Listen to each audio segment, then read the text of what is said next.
ओम शांति। आदि रत्न।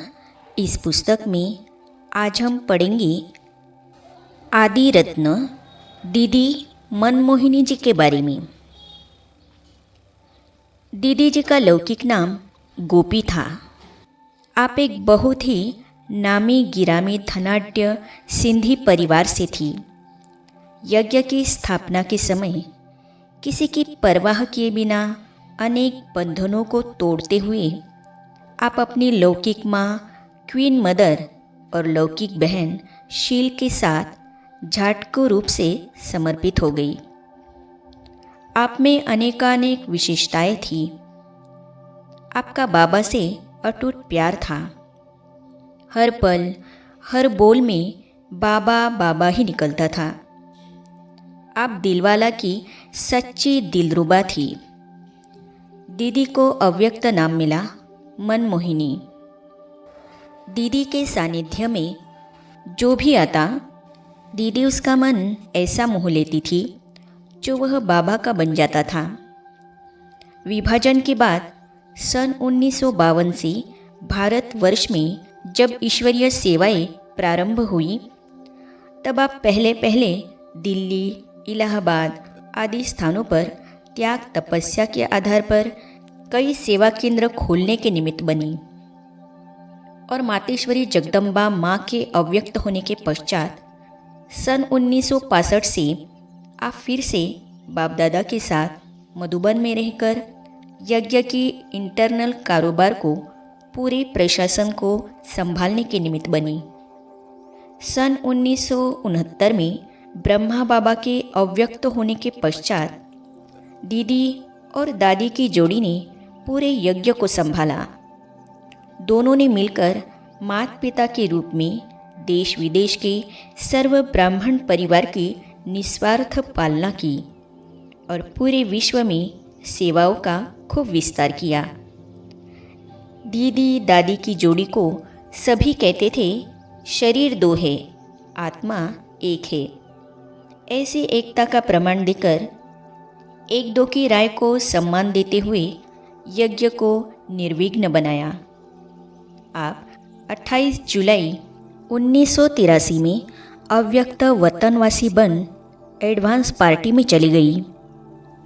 दादी मनोहर इंदिरा जी ने दीदी मनमोहिनी के साथ का अनुभव इस प्रकार सुनाया था। चलिए आज हम इसे पढ़ते हैं। हैदराबाद सिंध में दीदी जी का लौकिक जन्म एक धनी मानी घर में हुआ। दीदी का लौकिक नाम गोपी था। गोपियाँ कृष्ण की प्यारी होती है, तो जैसा नाम था वैसे ही उसके जीवन में चाहना थी। गोपी के नाम से गोपी पने के संस्कार भी उनमें जागृत हो गए थे।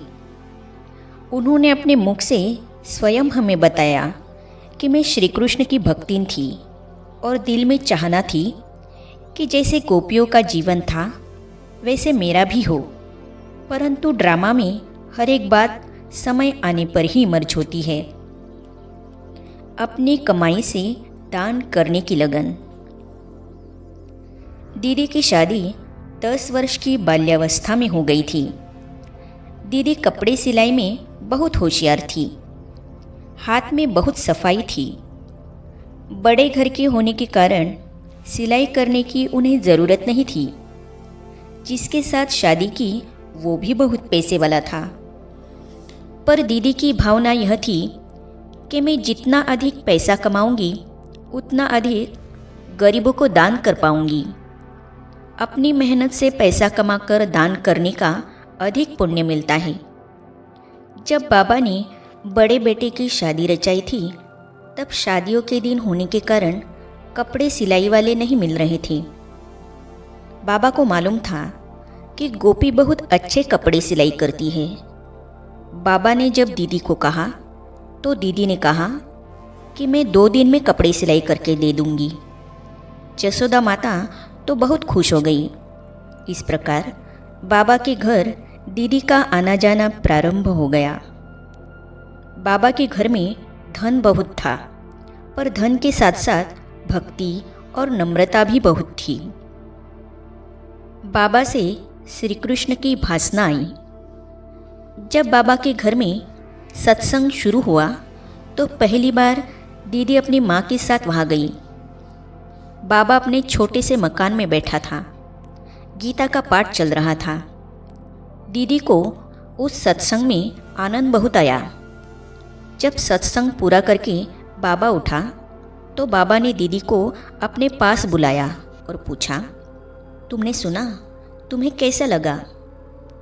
बाबा को जवाब देने के स्थान पर दीदी ने ही पूछ लिया, हमारे शास्त्रों में लिखा है कि हिंदू नारी को गुरु करने की ज़रूरत नहीं, क्योंकि पति ही गुरु और परमेश्वर है।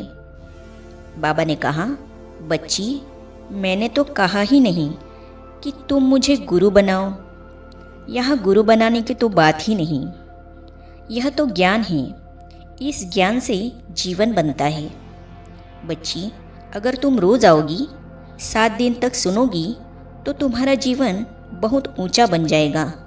बाबा ने जब यह कहा तो दीदी को लगा कि यहाँ केवल ज्ञान सुनने आना है, बाकी गुरु आदि बनाने की बात नहीं है। फिर दीदी ज्ञान सुनती रही। ज्ञान तो बुद्धि में कम बैठा, लेकिन जब बाबा को देखती थी तो बाबा के साकार स्वरूप से श्री कृष्ण की भासना आती थी। दीदी ट्रांस में नहीं जाती थी, लेकिन उन्हें पक्का अनुभव होता था कि मैं श्री कृष्ण के सामने हूँ। इस अनुभव से दीदी की दुनिया के सब आकर्षण अपने आप छूट गए और वे भगवान के आकर्षण में बंध गई।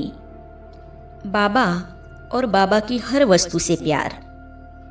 ओम मंडली में सत्संग करके दीदी जब घर में जाती थी तो चैन नहीं आता था। मन करता था बाबा के पास जाओ।